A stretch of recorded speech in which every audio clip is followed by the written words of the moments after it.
बिस्मिल्लाहिर्रहमानिर्रहीम। अस्सलाम वालेकुम। ढेरों दुआओं के साथ और अप्रैल शुमारे माहनामा अबकरी के साथ हाजिर खिदमत है।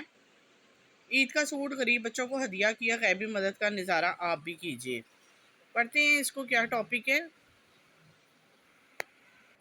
मोहतरम हकीम साहब, अस्सलाम वालेकुम। मेरी ज़िंदगी के दिन रात और मेरी सोचें आप ही की वजह से बदली हैं। अबकरी साला पढ़कर इंसान नेकी करने पर खुद ब खुद मजबूर हो जाता है। जब आपने महफिल में फरमाया कि आपने 12 टन चावल समुंदर में डालकर रब के साथ सौदा किया, तो मेरा दिल भी आया कि काश मैं भी ये कर सकती। फिर मैंने दिल में ऐद किया कि ज़िंदगी में जब भी कभी मौका मिला तो ज़रूर ये नफ़ा का सौदा करूँगी। हज़रत जी, मेरे पास पैसे बहुत कम होते हैं, लेकिन मैं जमा करती हूँ, फजूल खर्ची नहीं करती। ईद के लिए मैंने अपने पैसों से अपनी पसंद के लिए कपड़े लिए और अपने लगाने के लिए बटन और लेस भी लिए और ख़ुद सिलाई करूँगी। ईद में कुछ दिन ही बाकी थे कि हमारे घर के करीब 2 बच्चियाँ रहती थी। वो हमारे घर आई। उन्होंने शदीद गर्मी और हबस में सख्त सर्दियों वाला लिबास पहना हुआ था। मुझे इनको देखकर बहुत दुख हुआ। मेरे पास इतना कुछ है, फिर भी कहती हूँ मेरे पास कुछ नहीं। मैंने इस वक्त दिल में पुख्ता अहद किया कि जो कपड़े मैं अपने लिए लाई हूँ, इन बच्चों को सिलाई करके दूँगी। फिर मैंने इनको बुलाया, इनका नाप लिया। 2 दिन बाद मेरे वालिद के हाथ में 1 लाख रुपए लिए आए। मुझे आवाज़ें देने लगे।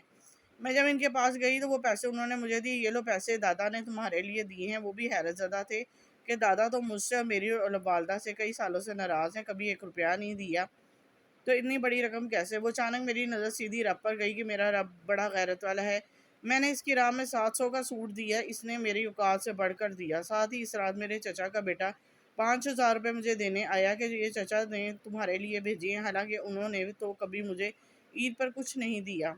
मैंने खुशी से सबको ये बात बताई कि वो बच्चियाँ हर वक्त वही कपड़े पहने रखती हैं और मेरे दिल से आपके लिए दुआएं निकलती हैं। जी, बहुत ही आला और उम्दा टॉपिक था, नसीहत आमोज़ था। बेशक रब से किया हुआ सौदा ज़ाया नहीं जाता। नेक्स्ट टॉपिक की तरफ चलते हैं।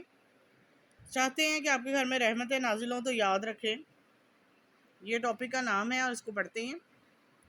अहकाम शरीयत की पाबंदी और नमाज बाजमात का एहतमाम से गुनाहों और नाफरमानियों से बचने की पूरी कोशिश की जाए। कोई गुनाह हो जाए तो फ़ौरन तौबा की फ़िक्र की जाए। तौबा तख़ीर करना नहायत नुकसानदेह, क्योंकि बसा औक़ात गुनाह वहाँ बहुत जल्द पकड़ लेता है। गुनाह का वबाल नौज़ा ख़तरनाक चीज़ है। इसकी ज़िंदगी बड़ी इबरतनाक बन जाती है। रिज़्क़ से महरूमी, सेहत की ख़राबी, कारोबारी मुश्किलात, घरेलू परेशानियाँ, नागहानी हादसात वगैरह सब अमूमन गुनाह के ही असरात बद होती हैं। इसलिए तुम्हें तौबा में तख़ीर हरगिज़ ना की जाए। घर के तमाम मर्द व ख़वातीन अपने जिस्म व लिबास की पाकी और तहारत का खूब एहतमाम रखें कि तहारत और पाकीज़गी अल्लाह ताला को पसंद है। पाक साफ़ रहने वाले के पास रहमत के फरिश्तों को आने में कोई रुकावट नहीं। इस एहतमाम के साथ अगर हिम्मत से काम ले तो रोज़ाना रात को सोते वक्त वज़ू का भी मामूल बना लिया जाए। बिलाशुबा नफ़ा ही नफ़ा है, वरना सोने की नीयत से तयम्मुम ही कर लिया जाए। अपने घर और रहायशगाह को पाक और साफ़ रखने का एहतमाम करें। नाजुक बच्चे या छोटे बच्चों को मुकर्रर जगह पर हवाई ज़रूर ये फ़ारग होने का आदी बनाया जाए। बच्चा अगर गैर मुकर्रर जगह पर गलाजत करता है तो इस जगह को फ़ौरन अच्छी तरह पाक करने की फ़िक्र की जाए। बच्चों के जिस्म और लिबास और बिस्तरी वगैरह की सफाई का खूब खास ख्याल रखा जाए। घरों की सजावट, जानदारों की तस्वीर से सख्त परहेज़ किया जाए। इन तमाम बातों से अल्लाह ताला की रहमत घर में नहीं आती। गाने बजाने, मौसीकी वगैरह तफरीह के लिए नाजायज़ हालात से अपने घर को पाक रखा जाए। घर में कुरान करीम तलावत, ज़िक्र और अस्कार, दीन की बातों को बतौर ख़ास एहतमाम किया जाए। मर्द हज़रात तलावत बाआवाज़ बुलंद करें, जबकि ख़वातीन आए धीमी आवाज़ में करें। कुरान करीम की तलावत से घर से बलाएँ नमस्ते, बीमारियाँ परेशानियाँ दूर भागती हैं। घर में अल्लाह की रहमतें नाजिल होती हैं। सुकून और इत्मीनान की दौलत नसीब होती है। जिस घर में कुरान पाक की तलावत हो, अज़र व हदीस, ऐसा घर आसमानों में ख़ुसूसी तवज्जुहात का मरकज़ बन जाता है। फरिश्ते ऐसे घरों आसमानों में से इस तरह से नहाए चमकते दमकते हुए नज़र आते हैं कि जिस तरह ज़मीन में इंसानों के आसमान के तारे जगमगाते हुए नज़र आते हैं कि ये किस कदर खुशबख्ती और सादत की बात है। ये कौन साहिब ईमान ऐसे खुशबख्ती और सादत से महरूम रहना चाहेगा। लिहाजा घर के सरबराह फजर की नमाज के बाद खुद भी और घर के दीगर अफराद भी तलावत की पाबंदी बनाएँ। अजीज़ रिश्तेदारों के साथ सिला रहमी, इनके हकूक़ की अदायगी का एहतमाम रखा जाए। किसी से नाराज़ हो जाए तो अल्लाह ताला की रज़ा के लिए फ़ौरन माफ़ी तलाफ़ी कर ली जाए। इसकी बरकत से दिल से मैल को दूर रहता है और जल्दी दूर हो जाती। कोई ताल्लुक़ तोड़ना चाहे तो कम से कम अपनी तरफ से इसके साथ दुआ, सलाम, खैर खैरियत की हद तक रब्ता रखने की कोशिश की जाए। अगर इसके कुछ हकूक़ अपने ज़िम्मे वाजिब हो तो इन्हें अदा करते रहने की कोशिश की जाए। अपने पड़ोसियों के हकूक़ का बहुत ज़्यादा ख्याल रखा जाए। इनकी इज़्ज़त व एहतराम, दुख दर्द में काम करने आने का एहतमाम रखा जाए। अपनी तरफ से कोई इनको तकलीफ़ ना पहुँचाई जाए। अपने वालिदैन के साथ हर हाल में हुस्न सलूक रखा जाए। उनकी इत्तला ان کی اطاعت فرما برداری کے ساتھ ان کے مالی جسمانی خدمت بھی حت الوسع کی جائے۔ کسی قول و فعل حتیٰ کہ چہرے کے تاثرات سے بھی ان کو چھوٹی سی تکلیف ہونے نہ دی جائے، یہ حرام ہے۔ اپنی ذات و قول و فعل و اشارہ کنایہ سے بھی کسی کو تکلیف نہیں دینی چاہیے۔ اس طرح کبھی بھی کسی کے بدخواہی ہرگز نہ کی جائے۔ یہ سب اعضاء مسلم میں داخل اور دوسرے کا دل دکھنے کا سبب ہے۔ جو کسی کا دل دکھاتا ہے خود اس کا اپنا چین و سکون برباد ہو جاتا ہے۔ جی یہ والا ٹاپک تھا کہ جب رحمتیں کیسے نازل ہوتی ہیں، ان کے بارے میں اپکری والوں نے بتایا۔ آگے چلتے ہیں، نیکسٹ ٹاپک کی طرف آگے ہم صدقہ کیسے کرشمات دکھاتا ہے پڑھیں۔ جانی اور مالی نقصان ہوتے ہوتے رہ گیا۔ محترم حضرت حکیم صاحب السلام علیکم، 2013 میں ہمارا گھر بن رہا تھا، ہمارے 2 لینٹر ڈالنے تھے۔ ہم ہر بار صدقہ کرتے تھے اور دعائیں بھی پڑھتے تھے، تصور سے پھونک مارتے، ہمارے 2 لینٹر خیر خیریت سے ڈل گئے۔ جب تیسرے لینٹر کی تیاری ہو رہی تھی، اس سے پہلے ایسا محسوس ہو رہا تھا کہ کچھ ہونے والا ہے، اندر ہی اندر بہت خوف تھا۔ یہاں تک کہ تقریباً 1 ہفتے پہلے رات کے وقت روزانہ کتے کا رونا شروع ہو جاتے جو ہمارے پڑوس والوں نے رکھے ہوئے تھے۔ مجھے اور بھی ڈر لگ رہا تھا کہ سب کیا ہو رہا ہے۔ آخر جب لینٹر ڈالنے کا دن آیا، ہم نے صدقہ کیا اور میں نے بھائی سے کہا کہ دعائیں پڑھ کر چاروں طرف پھونک مار دینا۔ 50 یا 100 روپے کا گوشت لیا، اس کو لفافے سمیت جو چھت کے چاروں طرف پھیرا، پھر لینٹر ڈالنا شروع کیا۔ تقریباً 11 بجے کے قریب میرے بھائی کا فون آیا کہ لینٹر کا بڑا حصہ مٹیریل، اینٹیں، بہت ساری 7 پڑوسیوں کی چھت پہ گر گیا، ان کی چھت بھی ٹوٹ گئی ہے، جلدی ان کے گھر جائیں، پتہ کریں کوئی نیچے تو نہیں آئی۔ یہ خبر ہمارے لیے قیامت سے کم نہیں تھی۔ میری امی پڑوس میں گئی، ہم اس وقت کرائے کے گھر میں تھے، میرے سارے گھر میں بے چین بھاگ رہی تھی کہ کیا کروں، پتہ نہیں میں نے اس وقت کیا کیا پڑھا، یاد نہیں۔ آخر خبر آئی کوئی جانی نقصان نہیں ہوا۔ پھر بعد میں پتہ چلا جس کمرے میں لینٹر گرا تھا وہ اور چھت ٹوٹی تھی، ان کا سٹور تھا، بہت سارا سامان گھر کا پڑا تھا، لیکن لینٹر کا سارا مٹیریل اس جگہ گرا جہاں کوئی سامان نہیں تھا، یہاں تک کہ ایک گتے کے ڈبے تک کو خراش نہیں آئی اور کوئی جانی نقصان نہیں ہوا۔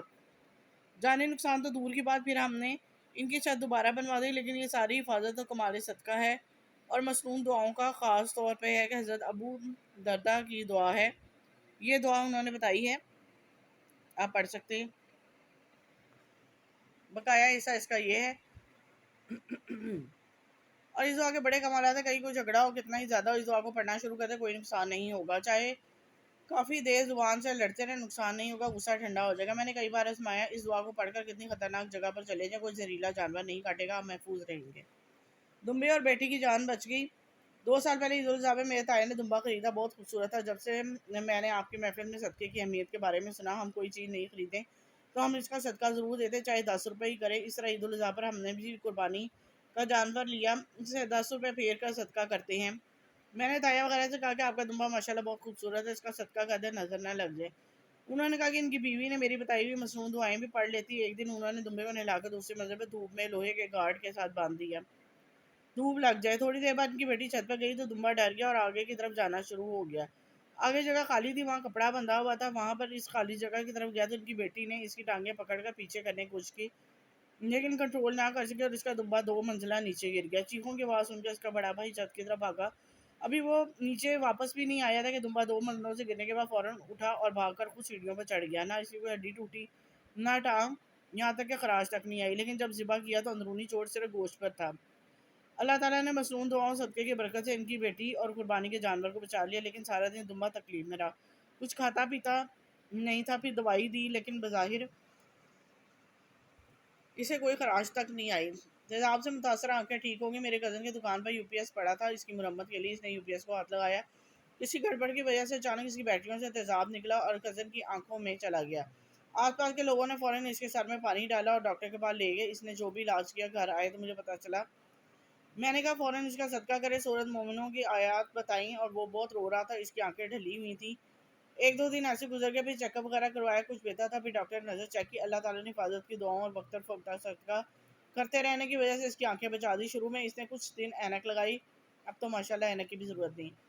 کوئی نہیں کہہ سکتا کہ اس کی آنکھوں میں تیزاب گیا تھا۔ جوان لڑکی موت کے منہ سے واپس آ گئی۔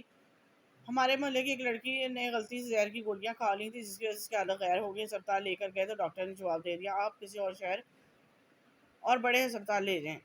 میں نے یہ خبر سنی، اس کے لیے صدقہ کر دیا جتنی میری استطاعت ہے۔ کچھ گھنٹے بعد مجھے خبر ملی لڑکی کی حالت خطرے سے باہر ہے۔ چاولوں کا صدقہ کیا، والدہ صحت یاب ہو گئی۔ حکیم صاحب جو چاولوں والا صدقہ ہے وہ بھی کیا، میری امی بہت ہی زیادہ بیمار تھی، ہم نے چاولوں کا صدقہ کیا، اس صدقے کی برکت سے اللہ تعالیٰ نے ہمیں بہت ایماندار اور قابل ڈاکٹر تک پہنچا دیا۔ इस डॉक्टर को शफा का जरिया बनाया, मेरी अम्मी की ज़िंदगी बच गई। चावलों का सदका करने का तरीका ये है कि हमने अपनी वालदा के वज़न के मुताबिक चावल लिए, इन तमाम चावलों में से एक मुट्ठी चावल अल्लाह समद पढ़कर मुट्ठी दोबारा चावलों में मिक्स कर दिया। फिर ये चावल दरिया की मछलियों को डाल दिए।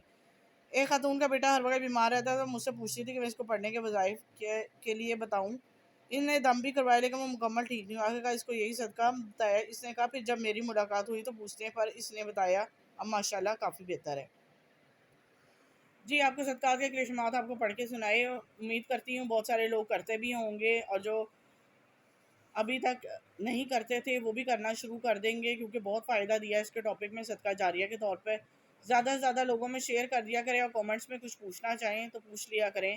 एक लाइक कर दिया करें, उससे मेरी हौसला अफजाई होती है, ताकि मैं और भी हौसले और जज्बे के साथ आपके लिए फ़ायदेमंद टॉपिक लेके आती रहूँ। मेरे चैनल को सब्सक्राइब करना मत भूलें, इस्लामिक अबकरी तालीम को। अब तक के लिए इजाज़त दें, अल्लाह हाफ़िज़।